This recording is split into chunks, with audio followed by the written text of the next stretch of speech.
2022 চনৰ লাষ্ট ডিচেম্বৰৰ পৰা ষ্টাৰ্ট কৰিছে আজিলৈকে 2024 চন সোমালে তেওঁলোকৰ যেহেতু ড্ৰেনৰ কামে ষ্টাৰ্ট হোৱা নাই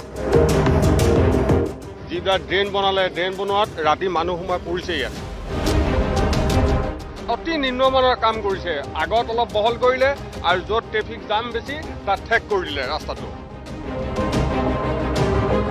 মোৰ ঘৰলৈ যাবলৈ কোনো বাটপথ ইত্যাদি নাই গাড়ী সোমাবলৈ কোনো পথ নাই মানে এনেকুৱা এটা আছে লালিপপ পাইছো খাইছো গৈছো আঁচনিৰ বাবদ আমাক টুপ দিছে টুপতে বৈ আছো আমি 6-7 দিনকে প্ৰতিবাদ কৰিও আমি কিন্তু ৰাস্তাটো পাইছো 2 কিলোমিটাৰ সেই 2 কিলোমিটাৰে আজি 2022 চনৰ পৰা তেওঁলোকে কাম ষ্টাৰ্ট কৰিলে 2024 চন সোমালে কামৰ কোনো আমি ফল পোৱাই নাই এতিয়ালৈকে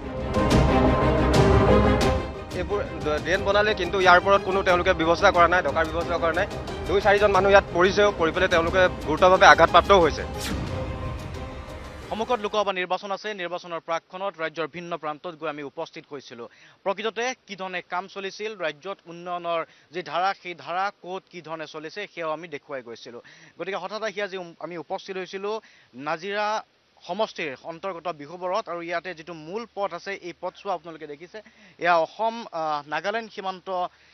নাগালেণ্ড সীমান্তত থকা এটা পথ আৰু এই পথটোৰে নাগালেণ্ডলৈ প্ৰৱেশ কৰিব পাৰি আৰু এই পথৰ যি দুৰৱস্থা সেয়া সেই ছবিখন প্ৰকৃত ছবিখন কিছু চাই লওক দৃশ্য চাই লওক ইয়াত যি অঞ্চলবাসী আছে অঞ্চলবাসীয়ে কি ধৰণৰ সমস্যাৰ সন্মুখীন হৈছে গধুৰ যান বাহনৰ চলাচল প্ৰায় দেখিবলৈ পোৱা গৈছিল আমি যেতিয়াই প্ৰৱেশ কৰিছিলোঁ প্ৰায় গধুৰ যান বাহনৰ ইয়াতে চলাচল আছে কিন্তু তাৰ বিপৰীতে যিটো পথ আছে বাৰিষাৰ সময়ত বৰষুণৰ সময়ত এই পথৰ অৱস্থা তথৈবচ দেখিবলৈ পোৱা গৈছিল কিছু সংখ্যক লোক উপস্থিত আছে আমি তেখেতসকলৰ সৈতে কথা পাতিবলৈ চেষ্টা কৰিম যে প্ৰকৃততে এই পথটো কোনে নিৰ্মাণ কৰি আছে আমি জনামতে BROI বৰ্ডাৰ ৰুট অৰ্গেনাইজেশ্যনে এই পথটোৰ নিৰ্মাণকাৰী প্ৰতিষ্ঠান কিন্তু পথ এতিয়াও সম্পূৰ্ণ হোৱা নাই আপোনাৰ ওচৰলৈকে আহিব বিচাৰিছোঁ পথছোৱাৰ এই অৱস্থা কেতিয়াৰ পৰা এনেকুৱা আজি প্ৰায় 3 মাহ প্ৰায় 4 মাহ হৈ গ'ল অহা যোৱা ৰাস্তা বন্ধ আৰু যিবিলাক ড্ৰেন বনালে ড্ৰেন বনোৱাত ৰাতি মানুহ সোমাই পৰিছে ইয়াত মানুহ মানে মেডিকেল যাব লগা হৈছে ওপৰত 440 লাইন আৰু মানুহৰ ব্যৱসায় BROI গোটেই বন্ধ কৰি পেলালে অহা যোৱা ৰাস্তা বন্ধ দুই কাষে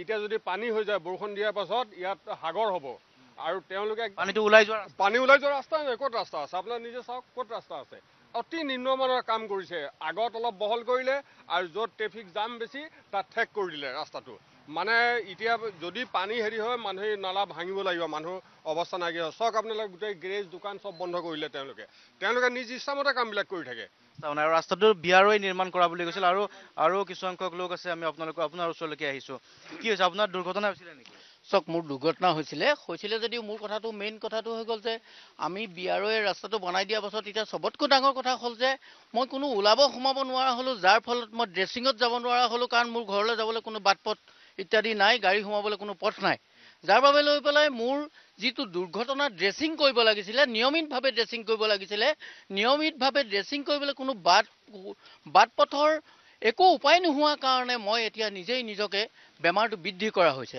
আৰু তাতকৈ ডাঙৰ কথা হ'ল যে BROI যিটো গতিত আমাৰ ইয়াত কাম কৰিছে সেই গতিটো একেবাৰে লেহেমীয়া গতি আৰু তেওঁলোকে ভবা নাই জনসাধাৰণৰ স্বাৰ্থৰ বাবে তেখেতলোকে অকণমানো চিন্তা নাই কৰা যদি নিম্নতম অকণমান চিন্তা কৰিলেহেঁতেন তেতিয়াহ'লে তেওঁলোকে তীব্ৰ গতিত কামটো কৰিলেহেঁতেন কাৰণ তেওঁলোকে মাত্ৰ ৰাস্তাটো বনোৱাক লৈ কালভাৰ্ট বনোৱাক লৈহে ব্যস্ত কিন্তু তাৰ লগতে যে জনসাধাৰণ লাগি আছে জনসাধাৰণৰ এই কালভাৰ্টটো বনাই দিয়াৰ পাছত তেওঁলোকৰ অহা যোৱা ব্যৱস্থা কি হ'ব তাক লৈ তেওঁলোক চিন্তিত বা তেওঁলোক ব্যস্ত নহয় আৰু অতি তাৎপৰ্যপূৰ্ণ কথা আৰু এটা হ'ল যে তেওঁলোকে আজি কেইদিনমান আগতে এই ৰাস্তাটো খান্দি পেলাই য'তৰ পৰা মানুহ যাবলৈ জেগাই চাবৱে নিচিনা ৰাস্তা বনাই লৈছিল তাততো তেওঁলোকে ৰাস্তাটো খান্দি ইয়াৰ পৰা ডাম্পাৰে মাটি নি ক'ত পেলাইছেগৈ আমি নাজানো ৰাস্তাটো খান্দি য'ত আমি চাবৱে বনাই লৈছোঁ সেইটো খান্দি তেওঁলোকে উঠাই ইয়াৰ পৰা নৈ ক'ৰবাত বিক্ৰী কৰিছে যদিও নাজানো ক'ৰবাত পেলাই দিছে যদিও নাজানো যাৰ কাৰণে জনসাধাৰণে জীয়াটো ভুগিবলগীয়া হৈছে আৰু এনেদৰেই যদি হ'বলৈ হয়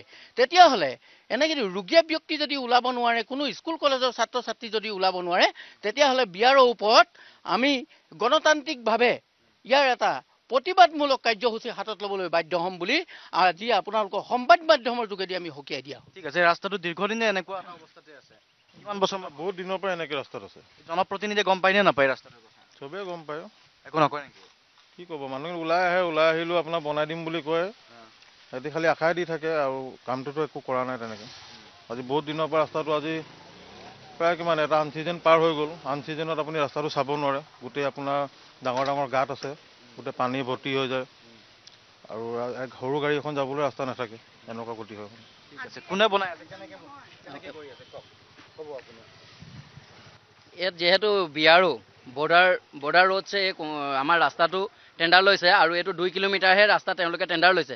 যিহেতু আমি নাগালেণ্ড বৰ্ডাৰৰ পৰা দিছপুৰৰ পৰা আপোনাৰ শিমলুগুৰিৰ যি ৰেল গেটখন আছে তাৰলৈকে আমাৰ ইয়াত 12 কিলোমিটাৰ। 12 কিলোমিটাৰৰ ভিতৰত তেওঁলোকে 2 কিলোমিটাৰ লৈছে। আজি 2 কিলোমিটাৰ বনাবলৈ 2022 চনৰ লাষ্ট ডিচেম্বৰৰ পৰা ষ্টাৰ্ট কৰিছে। আজিলৈকে 2024 চন সোমালে তেওঁলোকৰ যিহেতু ড্ৰেইনৰ কামেই ষ্টাৰ্ট হোৱা নাই। আপোনালোকে অকণ আগলৈ গম পাব, পেবাৰ ব্লকছৰ অকণমান পাৰিলে তেওঁলোকে প্ৰায় 1 কিলোমিটাৰ পাৰিলে আৰু 2 কিলোমিটাৰহে তেওঁলোকে ৰাস্তা পাইছে। ৰাস্তাটো আমাৰ সম্পূৰ্ণ কৰি দিয়া নাই আৰু আপোনালোকে এতিয়া ভালকৈ দেখিছে, যিহেতু আপোনালোক আহিছে যেতিয়া আপোনালোকে আমাৰ মনৰ কথাবিলাক প্ৰকাশ কৰিব পাৰিব, আমাৰ জনপ্ৰতিনিধিসকলক জনাব পাৰিব। জনপ্ৰতিনিধিসকলো আহিছে, নহা নহয়, চবেই নিজৰ নিজৰ টাৱাত নিজৰ নিজৰ ৰুটি সেকিছে, গৈছে। আমি মানে এনেকুৱা এটা আছে, লালিপপ পাইছোঁ, খাইছোঁ, গৈছোঁ, আঁচনিৰ বাবদ আমাক টোপ দিছে, টোপতে বৈ আছোঁ। তো কিন্তু এতিয়া চাওক আপুনি যিটো দেখিলে এই ড্ৰেইনটোৰ প্লেট পাৰি দিয়া নাই। ইয়াত গাড়ী এখন যোৱাৰ লগে লগে স্কুলৰ ল'ৰা ছোৱালীয়ে কেতিয়াবা সেই প্লেটৰ যিডাল আপোনাৰ হেৰিডাল আছে তাৰ ওপৰেদি খোজকাঢ়ি যায়, যদি পৰে তেওঁলোকৰ কি গতি হ'ব। স্কুলখন এই কাষতে আছে, আপোনালোকে বস্তুবিলাক ভালকৈ মন কৰিব। যিহেতু মানে আমাৰ বিয়াৰোৱে যি মানে ছিষ্টেমত কাম কৰিছে, তেওঁলোকক যদি আমাৰ ৰাইজে তেওঁলোকক কথাখিনি ক'বলৈ আহে আপোনালোকে এইটো কি কাম কৰিছে, তেওঁলোকে আমাক ভয় ভাবুকিয়ে কয় আমি কোনো অসম চৰকাৰ বা অসম প্ৰশাসনৰ লগত আমাৰ কথা নাই, আপোনালোকে আমি লাগিলে ইয়াত আৰ্মি নমাই ল'ম, আমি আসাম ৰাইফল নমাই ল'ম। তেওঁলোকে এনেকুৱা এটা ভাবুকি দিয়ে, কাৰণ কেলৈ তেওঁলোক চেণ্ট্ৰেলৰ জনপ্ৰতিনিধি ইয়াতে দেৱব্ৰত শইকীয়া আছে, তেওঁক জনাইছে নেকি কথা? তেওঁ ভালকৈ জানে, আমি বহুতবাৰ তেওঁকো অৱগত কৰিছোঁ। আমাৰ সাংসদ তপন গগৈ ছাৰক তেওঁকো দিছোঁ আৰু DC ছাৰকতো আমি কিমান স্মাৰক পত্ৰ দিছোঁ তাৰ কোনো ঠিকান নাই। আমি 2006 চনৰ পৰাই এই ৰাস্তাক লৈ প্ৰতিবাদ কৰি আজিলৈকে আমি ভুক্তভোগী। আমি দিনে ৰাতি একেকাৰ কৰি মতাই মাইকীয়ে ৰাস্তাত শুই আমি 6-7 দিনকৈ প্ৰতিবাদ কৰিও আমি কিন্তু ৰাস্তাটো পাইছোঁ 2 কিলোমিটাৰ। সেই 2 কিলোমিটাৰে আজি 2022 চনৰ পৰা তেওঁলোকে কাম ষ্টাৰ্ট কৰিলে, 2024 চন সোমালে, কামৰ কোনো আমি ফল পোৱাই নাই এতিয়ালৈকে, আধাখৰীয়া কৰি থৈছে তেওঁলোকে। ঠিক আছে, যথেষ্ট গধুৰ যান বাহন চলি থাকে, ৰাস্তাৰ অৱস্থা এয়া। কি ক'ম, ক'বলগীয়া একো ভাষাই নাই। এইটো নতুন নহয়, আজি 3 বছৰমান হ'ল ধৰি এইটো বনাই থকা। এই বনাম সদায় বনায়েই থাকে, সদায় মানে কোনোদিন পূৰা সম্পূৰ্ণই নহয়। এতিয়া এনেকুৱা দুৰৱস্থা হৈছে যে সৰু ল'ৰা ছোৱালী মানে ইমানেই পৰে, এই ধূলি মাকতি মানে আমাৰ ল'ৰা ছোৱালী ঘৰৰ পৰা ওলাব নোৱাৰা, মানে এনেকুৱা দুৰৱস্থা হৈছে। এনেকুৱা দুৰৱস্থা হৈ থাকিলে এতিয়া বৰষুণ অহাৰ লগে লগে কোনো মানুহ আলি দি খোজকাঢ়ি যাবই নোৱাৰিব, মানুহতো নালাগে, গাড়ী ঘোঁৰা একোৱে যাব নোৱাৰিব। ইমান ওখ ঠাই লগ নাই, একো ব্যৱস্থা নাই পানী ওলাই যোৱা। গতিকে বিয়াৰোৱে যি পথ নিৰ্মাণ কৰিছে, ইতিমধ্যে আমি আপোনালোক দেখুৱাইছোঁ, দুয়োফালে পথটোৰ দুয়োফালে 2খন ৱাল আৰু মাজতে এতিয়াও কোনো ধৰণৰ কাম নকৰাকৈ এনেকৈ ৰাখি দিছে। গতিকে বৰষুণ যদি হয় তাৰ পাছত ইয়াতে পানী জমা হোৱাটো স্বাভাৱিক।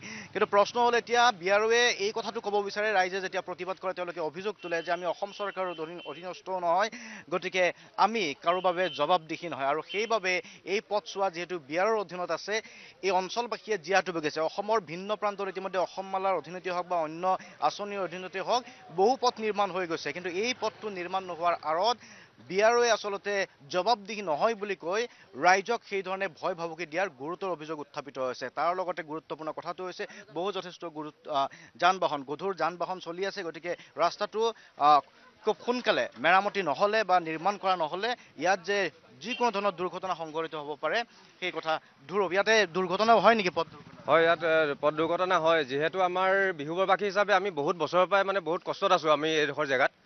ৰাজ্য চৰকাৰে হওক বা চেণ্ট্ৰেল গভৰ্ণমেণ্টে হওক আমাক কোনো মানে আজিলৈকে তেনেকৈ সঁহাৰি আমি পোৱা নাই।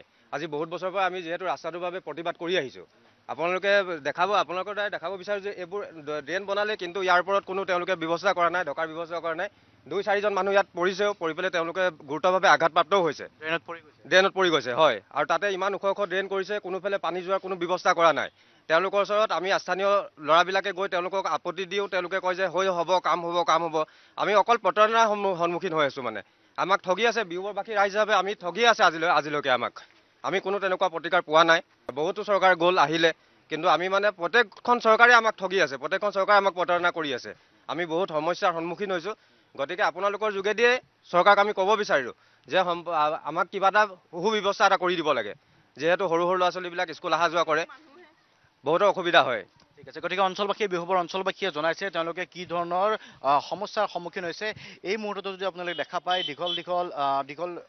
দীঘলীয়া শাৰী দেখিবলৈ পাইছে গাড়ীসমূহৰ, এতিয়াও বহু গাড়ী ৰৈ আছে। কিন্তু তেনে প্ৰেক্ষাপটত পথটোৰ যি অৱস্থা, এই পথটোৰ অৱস্থাৰ বাবেই বহুত দুৰ্ঘটনা সংঘটিত হৈ গৈছে। মূলতঃ বিআৰঅ'ই এই পথটো নিৰ্মাণ কৰি আছিল। নিৰ্মাণকাৰী প্ৰতিষ্ঠান বিআৰঅ' 2022 চনৰ পৰা আৰম্ভ কৰা কাম আজিলৈকে কিন্তু সম্পূৰ্ণ হোৱা নাই। নামমাত্ৰ দুয়োফালে যি তেওঁলোকে ইয়াতে দেৱাল সদৃশ ড্ৰেইন এটা দেখিবলৈ পোৱা গৈছিল আৰু মাজত যিখিনি খালী ঠাই বৰষুণৰ বাবে অপেক্ষা। বৰষুণ হ'লে ইয়াতে পুখুৰী সদৃশ যে পৰিৱেশৰ সৃষ্টি হয় সেয়া নিশ্চিত। এই ক্ষেত্ৰত চৰকাৰৰ বিভাগীয় কৰ্তৃপক্ষই কি ধৰণে মনোনিৱেশ কৰে সেয়া লক্ষণীয় হ'ব।